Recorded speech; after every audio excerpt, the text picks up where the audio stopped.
Para sa kanila, namatay na ako noong sandaling hinatulan ang aking sinapupunan na walang silbi, pinalayas na, may dala lamang na isang maleta. Tahimik kong nilunok ang bawat panlalait. Ngunit makalipas ang 4 na taon, bumaba ako mula sa isang private jet, kasama ang aking anak at bagong asawa. Ang ngiti ko ang dudurog sa kanilang dangal sa gitna ng katahimikan. Bago magsimula ang kwento, mangyaring isulat sa comment section kung taga saan po kayong mga kaibigan na nanonood ng kwentong ito. Huwag kalimutang mag-like at subscribe para mas lalo pang lumago ang channel na ito at makapaghatid ng mga mas nakakaantig na kwento. Dumadagundong ang kulog, hinahati ang kalangitan ng Maynila na kanina pang hapon ay nababalot sa kadiliman. Ang saglit na liwanag mula sa kidlat ay nagbibigay ilaw sa marangyang sala ng mansyon sa Forbes Park. Lumilikha ito ng mga mahahabang anino na nakakatakot sa malamig na pader na gawa sa marmol. Ngunit para sa akin, ang uno sa labas ay baliwala kumpara sa bagyong namumuo sa aking dibdib. Nanginginig ang aking kamay habang hawak ang isang puting sobre na may logo ng isang kilalang ospital. Magaan lamang ito, ngunit para bang pasan ko ang daan-daang toneladang bigat na handang dumurog sa aking gulugod. Sa aking harapan ay nakaupo ang 2 tao na sa loob ng 5 taon ay naging sentro ng aking mundo. Si Marco, ang aking asawa, ay nakaupo sa dulo ng Italian leather sofa. Ang kanyang mga mata ay nakatutok sa screen ng kanyang cellphone na para bang iyon na lang ang tanging interesanting bagay sa mundo. Iniiwasan niya ang aking tingin. Sapat na ang wika ng kanyang katawan para sabihin sa akin ang lahat bago pa man ako magsalita. Samantala, si Doña Victoria, ang aking biyenan, ay tuwid na nakaupo na may taas noong pagtingin. Ang kanyang tingin ay matalim at mapanghusga, tulad ng isang reyna na handang magpataw ng parusang kamatayan sa isang hamak na alipin na sumuway. Marahan na tumunog ang porselanang tasa ng tsaa sa kanyang kamay nang ibalik niya ito sa platito. Kung gayon, basag ni Doña Victoria sa katahimikan, malamig at tumatagos. Maghapon kang nasa doktor, ano ang resulta? Huwag mong sabihing sinayang mo na naman ang pera ni Marco para sa mga walang kwentang pagsusuri. Napalunok ako. Ang lalamunan ko'y tuyo at masakit. Gamit ang natitirang lakas ng loob, inilapag ko ang sobre sa glass table sa kanilang harapan. Ito po ang pinakabagong resulta ng lab, ma'am.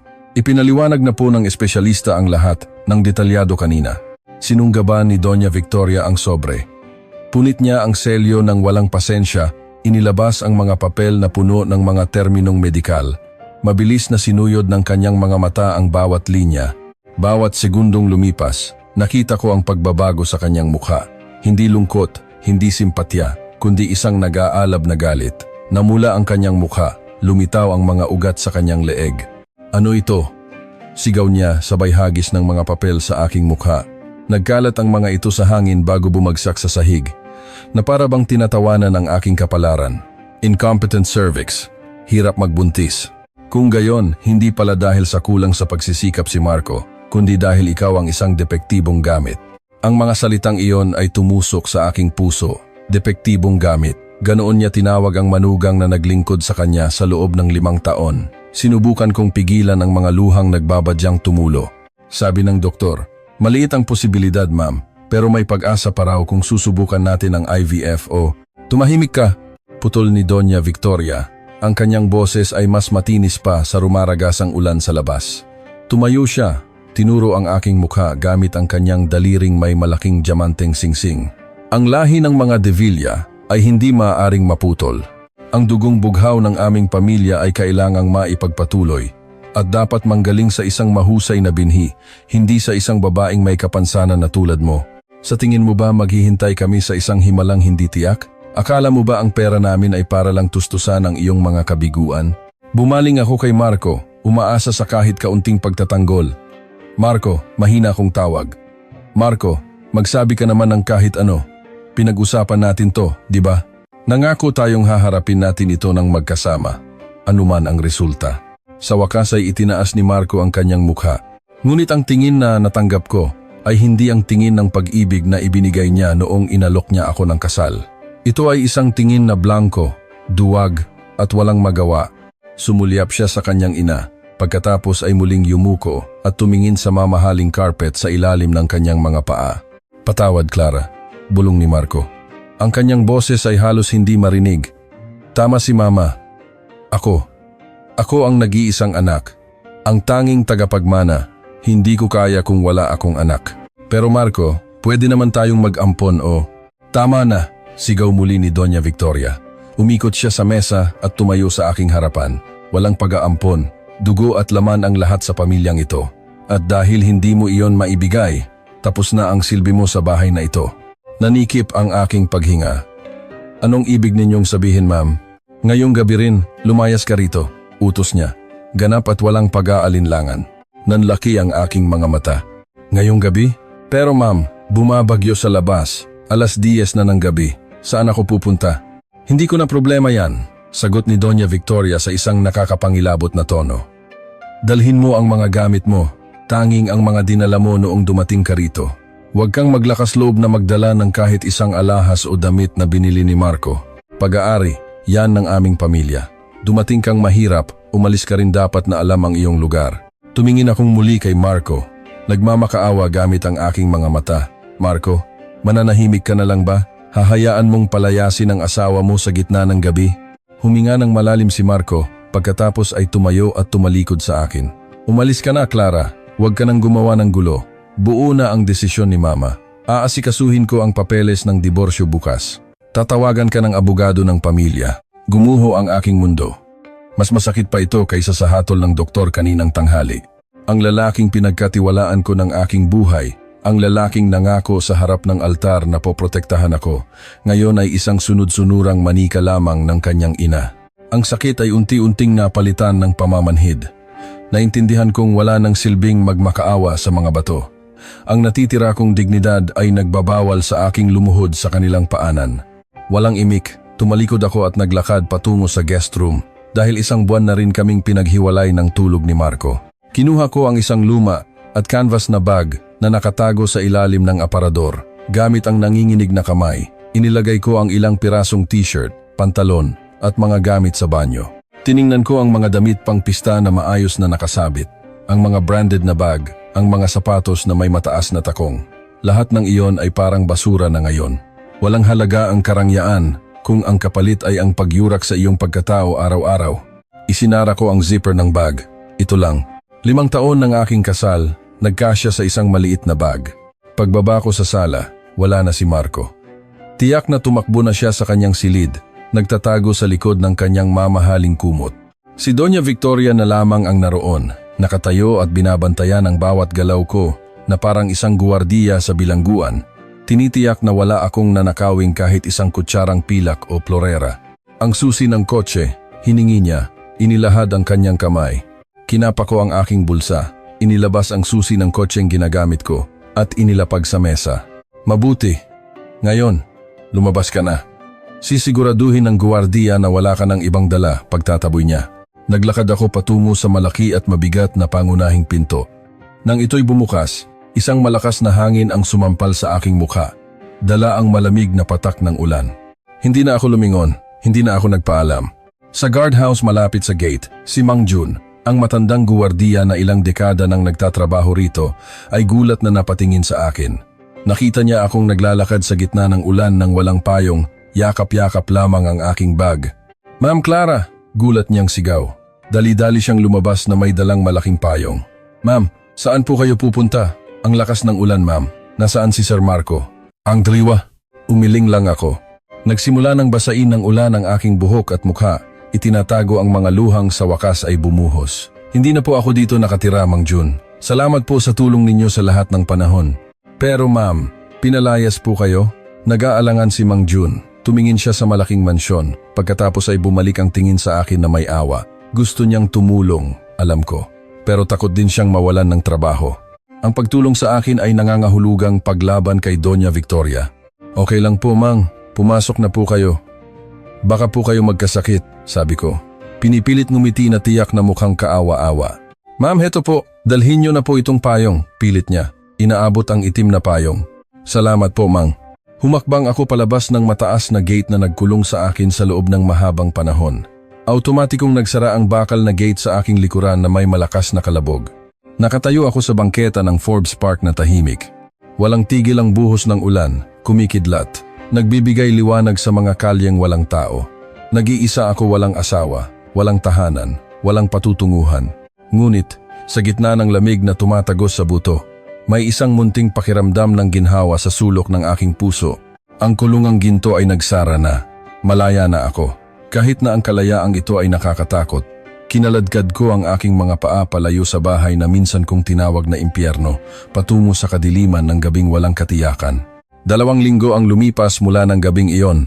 Umikot ng 180 degrees ang aking buhay.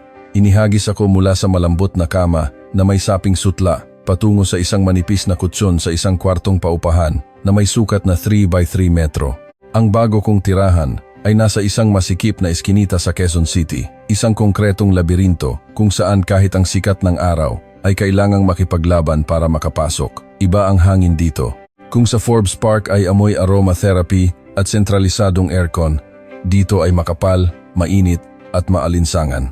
Amoy ng baradong kanal na may halong amoy ng luto ng kapitbahay at usok ng sigarilyo ang sumasalubong sa akin sa tuwing bubuksan ko ang pinto. Ang pintura ng aking kwarto ay tuklap-tuklap na, nagpapakita ng mga mantsa ng amag na bumubuo ng mga isla ng kalungkutan. Walang sariling banyo. Kailangan kong pumila tuwing umaga at hapon sa pampublikong banyo sa dulo ng pasilyo, nakikipag-agawan sa ibang mga nangungupahan na karamihan ay mga trabahador sa pabrika o nagtitinda sa kalye. Ate Clara, kung maligo ka, wag naman masyadong matagal. May mga papasok pa sa trabaho. Sigaw ng isang matabang ginang habang kinakalampag ang pinto ng banyo kaninang umaga. Opo, inay. Saglit lang po, sagot ko. Nagmamadaling banlawan ang natitirang sabon. Madalas mamatay ang tubig dito, kaya kailangan kong mag-igib mula sa isang drum na malabo ang tubig. Dati, kaya kong magbabad ng 1 oras sa bathtub. Ngayon, ang makapagbuhos lang ng malamig na tubig ay isang luho na. Matapos magbihis ng simpleng t-shirt at kupas na maong, agad akong umalis. Kakaunti na lang ang perang natira sa aking pitaka. Tiyak na na-freeze na ang joint account namin ni Marco. Kailangan kong mabuhay. Wala akong mataas na diploma dahil ikinasal ako agad pagkatapos ng kolehiyo at ang 5 taong karanasan ko ay bilang isang may bahay lamang. Ang una kong trabaho ay nagsisimula ng 6:00 ng umaga. Nagbabantay sa isang sari-sari store ni Aling Nena sa kanto. Mukhang madali lang maglingkod sa mga bumibili at magbuhat ng mga kahon ng instant noodles. Pero para sa katawan kong hindi sanay sa mabibigat na gawain, ito ay isang pahirap. Sobrang sakit ng likod ko sa pagbubuhat ng mga tray ng itlog at sako ng bigas. At nariyan pa ang mga mareklamong customer. Miss, kulang ng piso ang sukli mo, reklamo ng isang allen na nakadaster. Pasensya na po, nay. Candy na lang po, ya. Ubus na po ang barya, magalang kong alok. Ayoko, baguhan ka lang, manloloko ka pa, sigaw niya. Yumuko na lang ako at paulit-ulit na humingi ng tawad, tinitiis ang hiya. Dati, ang mga taong tulad niya ay marahil hindi maglalakas loob na tumingin sa aking mga mata. Ngayon, kailangan kong lunukin ang aking dangal para sa kakarampot na sahod. Sa tanghali, pagkatapos magsara sandali ang tindahan para magpahinga, pareho lang ang aking pananghalian araw-araw. Instant noodles sa plastic cup. Minsan, kung may dagdag na biyaya, bibili ako ng 1 pirasong pritong isda. Kumakain ako habang nakaupo sa isang sirang plastik na upuan sa harap ng tindahan, pinapanood ang maingay na daloy ng mga motorsiklo. Ang alikabok ng kalsada ang nagsisilbing dagdag na pampalasa. Madalas naaalala ko ang mahabang hapagkainan sa bahay ni Marco, puno ng masasarap na pagkain na madalas ay hindi nagagalaw. Napaka-ironic. Dati, may pagkain ako pero walang ganang kumain dahil sa sama ng loob. Ngayon, may gana akong kumain dahil sa gutom, pero wala namang pagkain. Ngunit ang tunay na pagsubok ay dumarating sa gabi. Dahil hindi sapat ang sahod sa tindahan para sa upa at pagkain, kumuha ako ng dagdag na trabaho. Mula 5:00 ng hapon hanggang 12:00 ng gabi, nagtatrabaho ako sa isang karinderya sa tabi ng kalsada. Ang trabaho ko, tagahugas ng plato. Ngayong gabi, sobrang dami ng tao. Isang bundok ng maruruming plato ang nasa aking harapan. Ang amoy ng isda, tira-tirang sarsa, at sebo ay kumakapit sa aking balat at damit. Ang aking mga kamay, na dati makinis at laging nakamanicure, ay magaspang na ngayon, may kalyo at mahapdi dahil sa laging pagkababad sa matapang na sabon. Hoy, Clara, nasaan na? Yung malinis na plato. Naghihintay na ang mga customer, sigaw ng may-ari habang binabaligtad ang isda sa mainit na kawali. Opo, kuya. Sandali lang po. Binilisan ko ang aking kilos, kinukuskos ang mga mamantikang plato ng buong lakas. Pakiramdam ko'y mababali na ang aking likod sa pagkakaupo sa isang maliit na bangkito. Paminsan-minsan, tumatalsik ang mainit na mantika sa aking braso, nag-iiwan ng mapupulang marka na mahapdi. Sa gitna ng abalang iyon, narinig ko ang usapan mula sa isang mesa hindi kalayuan. Uy, tingnan nyo, yung tagahugas. Maganda no? Kaso, mukhang gusgusin, sabi ng isang lalaki. Naku, baka biyudang iniwanan lang yan, sagot ng kasama niya sabay tawa. Usually, yung mga ganyang babae, pag naghirap, madaling makuha, basta may pera. Kumulo ang aking dugo, pero wala akong magawa. Kinagat ko na lang ang aking labi hanggang sa malasahan ko ang dugo, pinipigilan ang mga luhang pumatak sa palanggana. Ako si Clara, isa akong marangal na babae. Hindi ako murang babae. Paulit-ulit kong sinabi iyon sa aking isip. Madaling araw na ako nakauwi sa aking kwarto. Wasak ang aking katawan. Naglinis ako. Pagkatapos ay humiga sa manipis na kutsyon. Ngunit kahit ang pahinga ay hindi mapayapa. Napakaliit ng dingding ng kwarto. Naririnig ko ang usapan ng mag-asawang kapitbahay. Tay, alam mo ba yung bagong lipat sa kwarto numero 4? Tanong ng babae. Bakit, Nay? Yun si Clara. Biyuda raw. Laging gabing-gabi na umuuwi. Baka hindi maganda ang trabaho niyan. Baka pantakip lang, yung pagtitinda. Baka magdala pa ng masamang impluensya rito o baka mangakit pa ng may asawa. Huwag kang ganyan, Nay. Baka naghuhusga ka. Hindi, Tay. Tingnan mo nga, maputi pa rin ang kutis. Iba sa atin. Baka kerida yan ng mayaman na itinapon na. Kailangan nating mag-ingat. Baka matukso ang mga mister dito. Tinabunan ko ng una ng aking mga tainga. Umiiyak ng tahimik. Ang sakit. Pinalayas dahil baog ay sapat ng pagkadurog, pero ang husgahan ng mga taong hindi man lang ako kilala ay parang tinutusok ng libu-libong karayom. Sa katahimikan ng gabing iyon, sumagi sa isip ko ang imahe ni na Marco at Doña Victoria na mahimbing na natutulog sa kanilang malambot na kama. Tiyak na iniisip nilang wasak na ako, marahil umaasang mamamatay na ako sa gutom sa lansangan. Ang sakit ay unti-unting naging gatong. Marahas kong pinunasan ang aking mga luha. Hindi, bulong ko sa kadiliman. Hindi ako mamamatay dito. Hindi ko hahayaang magkatotoo ang mga sinasabi nila. Tumingin ako sa kisaming may butas. Doon, isinumpa ko sa Diyos na lumikha ng ulan at bagyo. Babangon ako. Magtatrabaho ako ng mas higit kanino man. Mag-iipon ako, mag-aaral, at patutunayan na si Clara ay hindi isang basurang basta na lang itatapon. Hayaan na ang eskinita na ito ang maging sanayan ko. Hayaan na ang amoy ng isda at sebo ang maging pabango ng aking pagpupunyagi. Isang araw, tatayo akong muli sa kanilang harapan. Hindi bilang si Clara na mahina, kundi bilang isang babaeng hindi matitinag. Nang gabing iyon, sa unang pagkakataon mula nang ako'y palayasin, nakatulog ako hindi dahil sa pagod sa kaiiyak, kundi dahil sa pagod sa pakikipaglaban para sa isang bagong kinabukasan. Ang sikat ng araw sa Maynila ay parang nagpaparusa sa sinumang maglakas loob na maglakad sa ilalim nito. Nasa ikatlo kong trabaho ako, isang maliit na catering na pag-aari ng isang kapitbahay.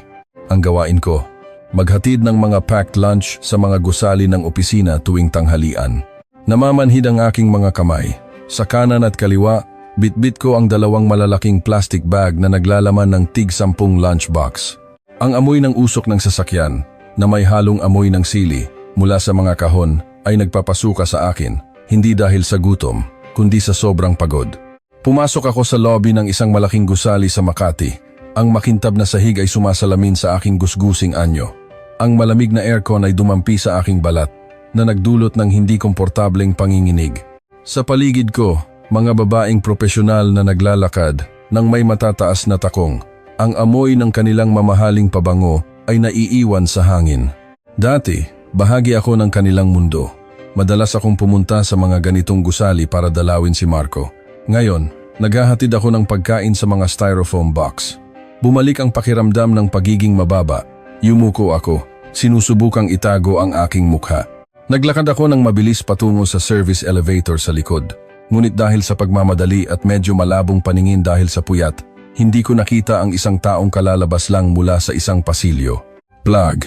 Nabangga ko ang isang matipunong lalaki. Nawalan ako ng balanse. Nahulog ang isa sa mga plastic bag. Nagkalat ang mga lunchbox sa sahig. Dalawa rito ang bumukas, tumapon ang kanin, inihaw na manok at gulay sa makintab na sapatos ng lalaking nabangga ko. Tumigil ang tibok ng aking puso. Ay naku, pasensya na po sir, pasensya na po, sigaw ko, natataranta.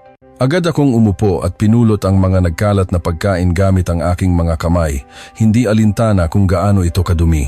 Papalitan ko po sir, hindi ko po sinasadya, pakiusap. Huwag niyo po akong isumbong sa security. Nangingilid na ang aking mga luha.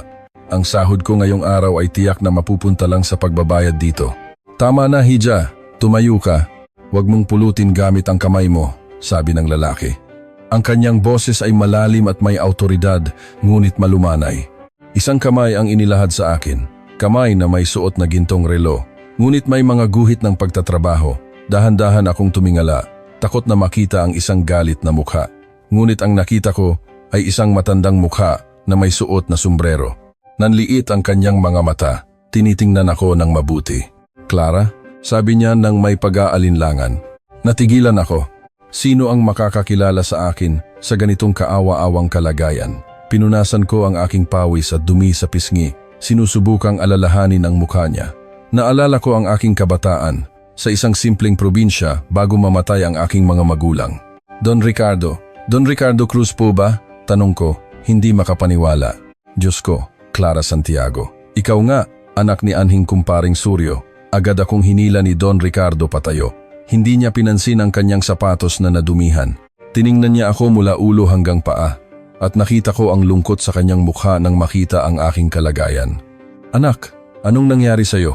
Hindi ba't ikinasal ka sa anak ng mga De Villa? Yung si Marco? Ang tanong na iyon ay muling bumukas sa isang sugat. Yumuko ako. Mahabang kwento po Don Ricardo. Umikot po ang buhay. Ngayon po, ito na ako. Huminga ng malalim si Don Ricardo. Ikinumpas niya ang kanyang assistant na ayusin ang kalat. Dinala niya ako sa isang coffee shop sa lobby. Umupo ka. Kailangan mong kumain at uminom. Tingnan mo ang katawan mo. Butot balat ka na. Doon, sa harap ng isang tasa ng mainit na tsokolate, gumuho ang aking depensa. Ikinuwento ko ang lahat. Ang hatol ng doktor, ang kaduwagan ni Marco, ang pagpapalayas ni Doña Victoria, at ang aking buhay ngayon. Nakinig si Don Ricardo nang walang imik. Walang hiya! Mahinang sabi ni Don Ricardo matapos kong magkuwento. Akala nila, ang tao ay isang kalakal na basta na lang itatapon kung may depekto. Pasensya ka na, Hija. Hindi natutulog ang Diyos. Tumingin siya sa akin. Clara, ano-anong trabaho mo ngayon? Sa umaga po, sa tindahan. Sa tanghali, delivery. Sa gabi, tagahugas ng plato. Umiling si Don Ricardo. Hindi yan para sa'yo. Alam kong matalino ka. Ikaw ang laging nangunguna sa klase noon, di ba? Kailangan mo ng trabahong ginagamitan ng utak, hindi lang ng lakas. Pero S1 graduate lang po ako, Don. Walang karanasan. 5 taon na may bahay lang. Sino po ang tatanggap sa akin? Ako, mariing sabi ni Don Ricardo. Nanlaki ang aking mga mata. Mayroon akong kumpanya ng logistics. Lumalago na ito. May mga bodega sa Port of Manila. Pero, Clara, magulo ang administrasyon. Kailangan ko ng isang taong tapat at masipag para ayusin ang pamamahala sa bodega. Mabigat ang trabaho, mainit, maalikabok. Ang sahod ay hindi kasing laki ng allowance mo noon, pero sapat para mabuhay ka ng disente. Payag ka ba? Tumingin ako sa kanyang mga mata.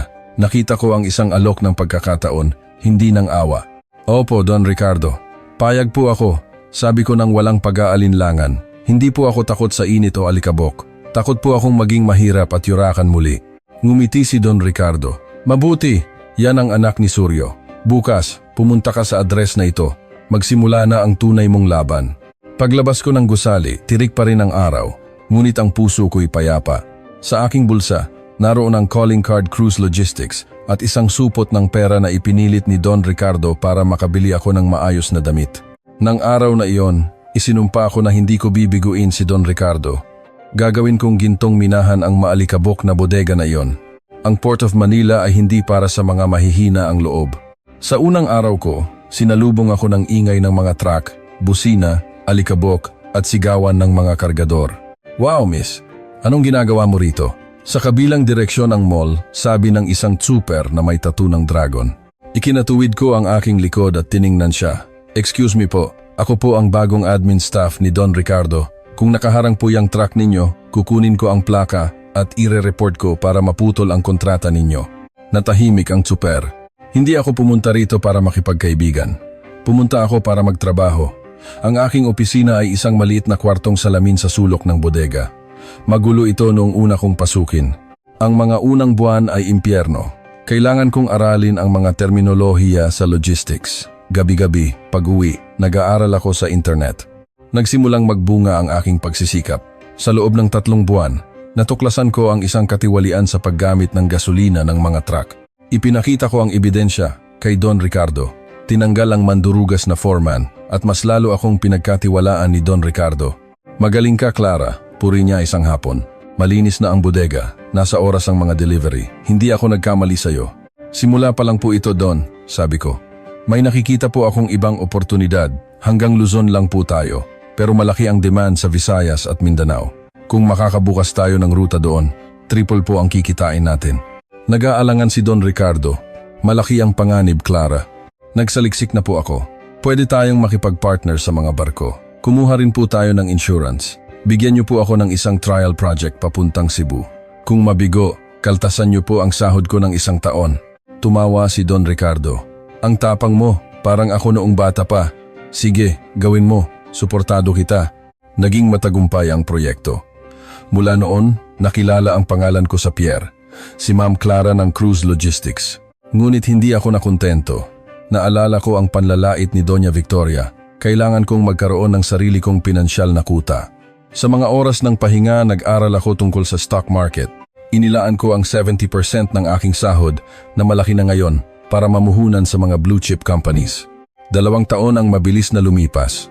Ngayong umaga, nakatayo ako sa harap ng salamin sa aking bagong apartment sa Bonifacio Global City. Ang babae sa salamin ay hindi na si Clara na gusgusin. Nakasuot siya ng isang navy blue blazer, maayos na pantalon, at may kumpiyansa sa kanyang mga mata. Kinuha ko ang susi ng bago kong SUV. Ngayon ang araw ng pagpirma ng kasulatan. Sa bagong opisina ng Cruise Logistics, sinalubong ako ni Don Ricardo. Pumirma ka na rito, Ma'am Director, biro niya. Pumirma ako. Opisyal na, pag-aari ko na ang 30% ng Cruise Logistics at ako na ang Chief Operating Officer. Isa na akong kasosyo. Salamat po, Don. Salamat sa pagpulot ninyo sa akin. Ikaw ang pumulot sa sarili mo, Clara. Nagbigay lang ako ng daan. Ikaw ang tumakbo, sagot niya. Nang hapong iyon, nag-vibrate ang aking telepono. Isang notification mula sa aking stock trading app. Berde lahat ang aking portfolio. Umabot na sa milyon-milyon ang halaga nito. Binuksan ko ang aking gallery at tiningnan ang isang lumang litrato ang kasal namin ni Marco. Ang sakit ay nandoon pa rin, pero hindi na nakamamatay. Doña Victoria, Marco, bulong ko. Itinapon niyo ako dahil hindi ako makapagbigay ng anak. Pero tingnan niyo, nagsilang ako ng ibang mga anak. Ang negosyong ito, ang tagumpay na ito ang aking mga anak. Isinilang mula sa sinapupunan ng pagdurusang nilikha ninyo. Mayaman na ako, may kapangyarihan, may dignidad. Ngunit may isang bagay na kulang. Ang puso kong ito ay nanatiling malamig at walang laman. Akala ko, hindi ko na muling kakailanganin ng pag-ibig. Ngunit may ibang plano ang tadhana. Ang nakagawian kong pagbisita sa bahay ampunan bukas ay magiging simula ng pagkatunaw ng yelong bumalot sa aking puso. Kahit malaki na ang laman ng aking bank account, may isang bagay na hindi ko binago. Tuwing Sabado, bumibisita ako sa Bahay Kalinga, isang ampunan sa labas ng Maynila. Dati, ito ang aking takbuhan. Ngayon, kahit may sarili na akong sasakyan, gamit ko pa rin ang aking simpleng city car. Ayokong magkaroon ng agwat sa pagitan ko at ng mga bata. Nang hapong iyon, kakaiba ang ampunan. May isang grupo ng mga bata na masayang nagtatawanan. Sa gitna nila, may isang lalaking nagpapanggap na unggoy gamit ang isang lumang puppet. Nakasuot siya ng simpleng t-shirt at kupas na maong. Magulo ang kanyang buhok at pawisan, pero ang kanyang ngiti ay napakatotoo. Ate Clara, andito na. Sigaw ng isang bata at tumakbo para yakapin ako. Tumigil ang lalaki at ngumiti sa akin. Hello miss, pasensya na, magulo. Nagkukuwento kasi ako. Okay lang kuya, ituloy mo lang, sagot ko. Ngayon lang kita nakita rito. Ako si Leo, bagong volunteer. Nagtuturo ako ng math at English tuwing weekend. Inilahad niya ang kanyang kamay. Magaspang ito, ngunit ang kanyang pagkamay ay mainit at tapat. Clara, sagot ko. Nagkuwentuhan kami. Si Leo pala ay isang public school teacher na tumutulong din sa talyer ng kanyang kuya. Simple ang kanyang buhay, walang kayabang-yabang. Ang kanyang pagiging simple ay parang malamig na tubig sa aking tuyong puso. Linggo-linggo, mas dumalas ang pagpunta ko sa ampunan. Naghahanap ng dahilan para makita si Leo. Madalas kaming kumain ng fishball sa labas ng gate. Clara, saan ka ba nagtatrabaho? Tanong niya isang araw. Sa isang logistics company sa Pierre, kuya. Sa operations, sagot ko, kalahating totoo. Wow, mabigat pala yan. Kaya pala mukha kang matatag. Hindi ka maarte tulad ng ibang babae, puri niya. Kumabog ang aking dibdib. Matatag, iyon ang pinakamagandang papuring narinig ko. Ngunit habang lumalalim ang aming pagkakaibigan, bumalik ang aking mga takot. Isang gabi, habang hinahatid niya ako pauwi sa kanyang lumang motor, naglakas loob siyang magtanong, Clara, alam kong isa lang akong guro at mekaniko. Wala akong maraming pera, pero komportable ako sa'yo. Gusto kong maging seryoso. Pwede ka bang maging kabiyak ko? Yumuko ako. Nagsimulang tumulo ang aking mga luha. Kuya Leo, hindi mo alam kung sino talaga ako. Ano ka? Wanted ng pulis? Biro niya. Biyuda ako kuya, putol ko. Ikinasal ako ng 5 taon at pinalayas dahil baog ako. May problema ang sinapupunan ko, hindi kita mabibigyan ng anak. Mabuti kang tao, karapat-dapat ka sa isang babaeng perpekto. Katahimikan. Handa na akong marinig ang tunog ng motor na aalis at iiwan ako. Ngunit ang naramdaman ko ay ang kanyang magaspang na kamay na humawak sa akin. Clara, tingnan mo ako. Tumingala ako. Nililigawan kita para maging asawa ko. Kasama sa buhay, hindi para maging pabrika ng anak, sabi niya ng may diin. Ang anak ay biyaya mula sa Diyos. Kung bibigyan tayo, salamat. Kung hindi, ibig sabihin, tayo ang magde-date hanggang sa pagtanda. At saka, ang mga bata sa ampunan, kailangan din nila ng mga magulang, di ba? Humagulgol ako, hindi sa lungkot, kundi sa ginhawa. Ang bigat na pasan ko sa loob ng 5 taon ay tila inalis ng simpleng mga salita ng isang mekaniko. Makalipas ang 1 buwan, ikinasal kami. Simple lang, sa City Hall, kasama ang mga bata sa ampunan at si Don Ricardo. Ang singsing ay simple, ngunit nang bigkasin ni Leo ang kanyang mga panata, naramdaman ko ang kaligayahang hindi ko pa naramdaman kailanman. Siyempre, nagulat si Leo nang malaman niyang ako pala ang may-ari ng Cruise Logistics. Pero tumawa lang siya at sinabing, kaya pala, pag kumakain tayo ng fishball, gusto mo laging 2 order ang bayaran. Nanatili siyang simpleng si Leo. 1 taon kaming masayang nagsama, walang biyenang nangingialam, walang mapanuyang komento. Isang araw, sa gitna ng isang mahalagang board meeting, bigla akong nakaramdam ng matinding pagkahilo at pagduduwal. Ang amoy ng kape at sigarilyo ay naging napakatapang. Pasensya na, sabi ko at tumakbo palabas patungo sa banyo. Pinayuhan ako ng aking sekretarya na magpatingin sa doktor. Akala ko ay hyperacidity lang. Ngunit matapos ang pagsusuri, ipinadala ako ng doktor sa OBGYN. Dok, baog po ako. May hatol na po yan, sabi ko. Tingnan lang natin ma'am, sabi ng doktor. Sa silid ng ultrasound, nakahiga ako. Inaalala ang trauma ng nakaraan. Ma'am Clara, tawag ng doktor. Opo dok, may tumor po ba? Pesimista kong tanong. Tingnan niyo po sa screen. Dahan-dahan kong iminulat ang aking mga mata. Sa itim at puting screen, may isang maliit na tuldok na kumikislap. Yan po ang tibok ng puso, malumanay na sabi ng doktor.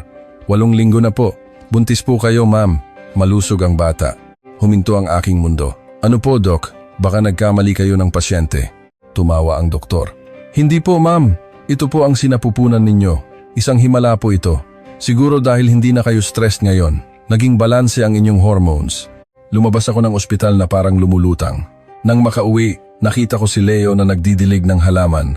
Ibinigay ko sa kanya ang resulta ng ultrasound. Ano to, Clara? Picture ng buwan? Ngait. Anak natin yan, Leo. Humikbi ako. Natigilan si Leo. Tiningnan niya ang papel, pagkatapos ay ang tiyan ko, tapos ang mga mata ko. Seryoso ka ba? Sabi ng Diyos. Pagkakatiwalaan niya. Tayo. Buntis ako, Leo. Sa sumunod na sandali, lumuhod si Leo sa basang damuhan. Humagulgol siya, paulit-ulit na nagpapasalamat sa Diyos. Iyon ang pinakamagandang tanawin sa buong mundo. Niyakap niya ako ng mahigpit. Salamat mahal. Aalagaan natin siya ha. Huwag ka nang magtrabaho ng mabigat. At sa isang tahimik na madaling araw, isang iyak ng sanggol ang bumasag sa katahimikan ng delivery room. Lalaki po ma'am, ang gwapo. Pinangalanan namin siyang Ben. Si Ben ang katibayan ng aking tagumpay. Katibayan na ang hatol ng tao ay walang-wala kumpara sa kapangyarihan ng Diyos. Maligayang pagdating Ben, ikaw ang sagot sa mga dasal ni Mama. na minsay nawalan ng pag-asa. Ang imbitasyon para sa isang investment sa Palawan ay dumating sa aking email kahapon. Kumakawayang nakaraan at sa pagkakataong ito, sasalubungin ko ito hindi ng luha, kundi ng taas noo. 2 taon. Mula nang isilang si Ben at ang Cruise Logistics ay naging isang dambuhalang kumpanya na tinawag na CR Group, Cruz Clara Group. Ang panahon ay lumipad na parang isang kisap mata.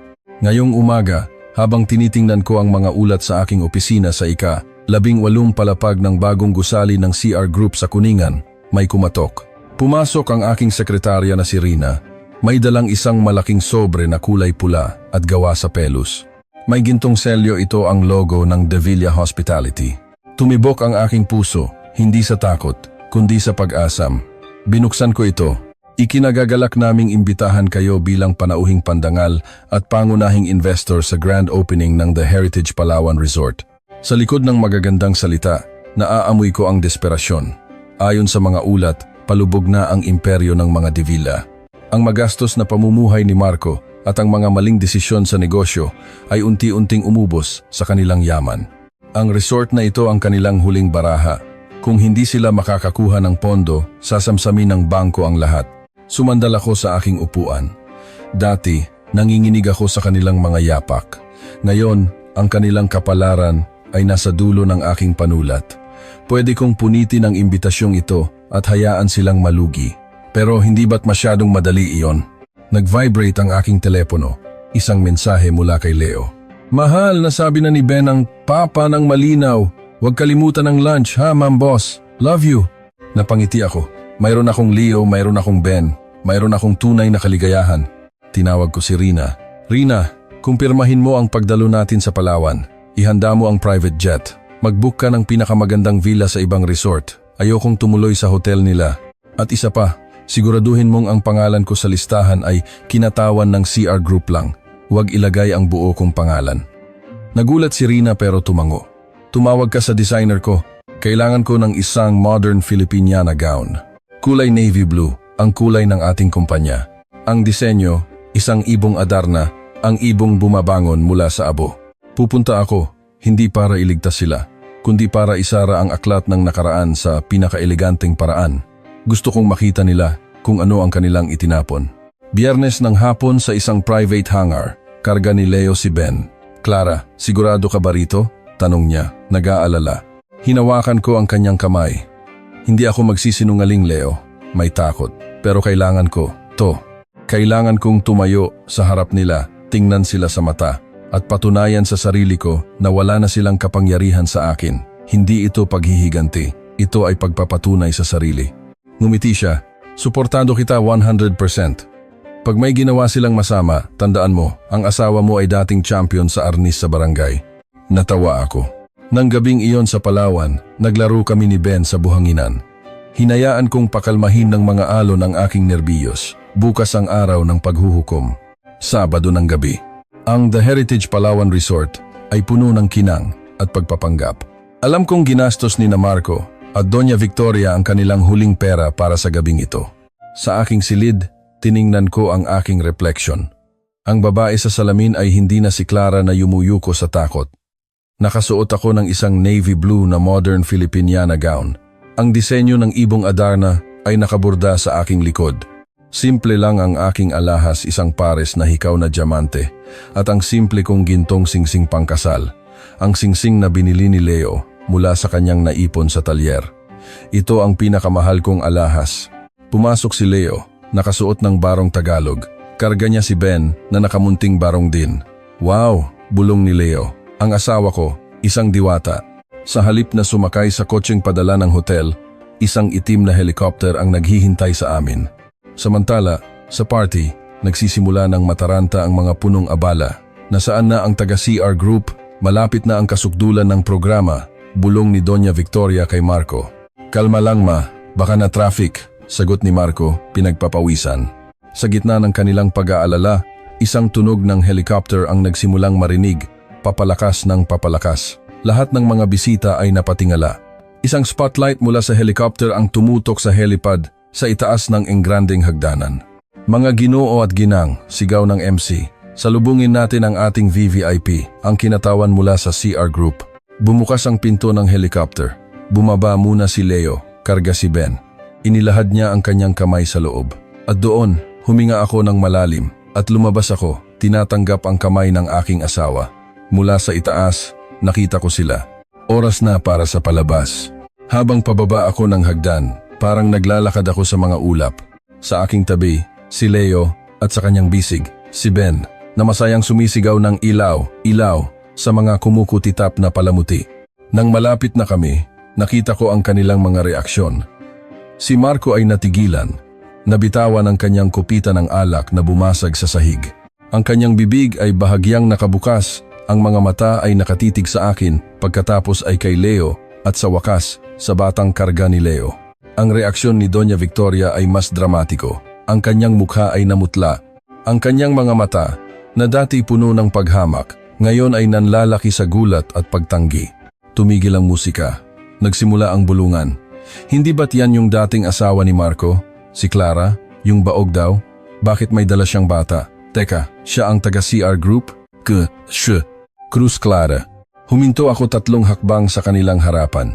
Magandang gabi, bati ko, ang aking boses ay kalmado. Marco, Doña Victoria, kumusta kayo? Si Clara. Nauutal na sabi ni Marco. Ikaw ba talaga yan? Ako nga, sagot ko. Ipakikilala ko ang asawa ko, si Leo, at ang aming anak, si Ben. Ang salitang anak ay parang isang malaking martilyo na tumama sa dibdib ni Doña Victoria. Hindi maaari, bulong niya, nanginginig. Baog ka, sabi ng doktor, sira ang matris mo, manloloko. Inupahan mo lang ang batang yan para ipahiya kami. Humakbang si Leo. Ingatan niyo po ang inyong pananalita, ginang, sabi niya. Ang kanyang boses ay mababa ngunit may bigat. Si Ben ay dugo at laman namin ni Clara. Isinilang mula sa sinapupunang tinawag ninyong sira. Marahil, isinara ng Diyos ang sinapupunan ng asawa ko noong kasama niya ang anak ninyo dahil alam niyang hindi karapat-dapat ang binhi ng inyong pamilya na tumubo sa isang babaeng kasing dangal ni Clara. Checkmate, namula ang mukha ni Marco sa hiya. Ilang taon na siya? Mahinang tanong ni Marco. Nakatingin kay Ben na may pananabik.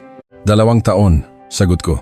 Eksaktong 2 taon matapos akong ikasal sa isang lalaking marunong magpahalaga sa babae. Tama na ang kwentuhan, putol ko. Ang aking boses ay naging profesional. Nandito ako bilang CEO ng CR Group para tumugon sa inyong proposal. Nang marinig ang salitang investment, nabuhayan si Doña Victoria. Kung gayon sa'yo pala ang CR Group, bilang dating pamilya, dapat tulungan mo kami. Kailangan namin ng 50 milyon. Ang kita, hati tayo. Ituring mo na lang na pambayad sala sa nakaraan. Halos matawa ako. Pambayad sala? Kaninong kasalanan, ginang? Tanong ko. Pinag-aralan ko na ang proposal ninyo, sabi ko. Binubuksan ang isang folder. Magulo ang inyong pinansyal. Mas malaki ang utang ninyo kaysa sa ari-arian. At higit sa lahat, may nahanap akong ebidensya ng paggamit ng pondo ng kumpanya para sa pansariling luho. Namutla si Marco. Sa madaling salita, sabi ko ng malakas para marinig ng ibang investor, ang De Villa Hospitality ay isang lumulubog na barko. Walang matinong investor ang maglalagay ng pera rito. Clara, pakiusap. Nagmamakaawang sabi ni Marco. Kung hindi mo kami tutulungan, bukas, kukunin na ng bangko ang lahat. Ang bahay sa Forbes Park, lahat. Pag-ibig? Ulit ko, ngumingiti ng mapakla. Marco, ang pag-ibig ay nagpoprotekta. Hindi nito itinatapon ang kapareha sa gitna ng bagyo. Hindi mo ako minahal. Minahal mo lang ang ideya ng pagkakaroon ng isang masunuring asawa. Ang desisyon ng CR Group ay pinal na, deklara ko. Tinatanggihan namin ang inyong alok. Naghihiganti ka, sigaw ni Doña Victoria. Sinadya mong pumunta rito para magyabang. Gusto mong makita kaming wasak. Tiningnan ko siya ng may kahinahunan. Hindi po, ginang. Hindi ko kailangang makita kayong wasak para maging masaya. Masaya na po ako. Ang pagkasira ninyo ay bunga ng sarili ninyong mga gawa. Karma po ang tawag diyan, hindi paghihiganti. Paumanhin, sabi ko. Sa tingin ko, hindi angkop ang party na ito para sa isang bata. Masyadong nakakalason ang hangin. Tumalikod ako. Narinig ko ang pagmamakaawa ni Marco sa aking likuran at isang tunog ng pagbagsak marahil ay hinimatay si Doña Victoria. Ngunit hindi ako lumingon. Bawat hakbang ko paakyat ng hagdan ay parang pag-aalis ng isang mabigat na pasanin. Sa loob ng helicopter, tinakpan ni Leo ang aking mukha. Ang galing mo, bulong niya. Proud ako sa'yo. Tumulo ang aking mga luha, hindi sa lungkot, kundi sa ginhawa. Tapos na, Leo. Tapos na ang lahat. Habang paakyat ang helicopter, tiningnan ko sa huling pagkakataon ng party sa ibaba. Magulo na. Si Marco ay nakaluhod sa sahig, mag-isa. Ang lumulubog na barko ay tuluyan ng lumubog. At ako, ang kapitan ng sarili kong barko, ay naglalayag patungo sa isang bagong abot tanaw. Mama, tingnan mo, buwan! Sigaw ni Ben, nakaturo sa bintana. Isang bilog na buwan ang nagniningning sa karagatan. Oo, ang pinakamagandang paghihiganti ay hindi ang makita ang iyong kaaway na nagdurusa. Ang pinakamagandang paghihiganti ay kapag napagtanto mong ang kanilang pagdurusa ay hindi na mahalaga sa iyong kaligayahan. Tara na, piloto, sabi ko. Uwi na tayo sa ating tahanan. At ang helicopter ay lumipad sa kadiliman, palayo sa nakaraan, patungo sa liwanag ng kinabukasan kami mismo ang sumulat.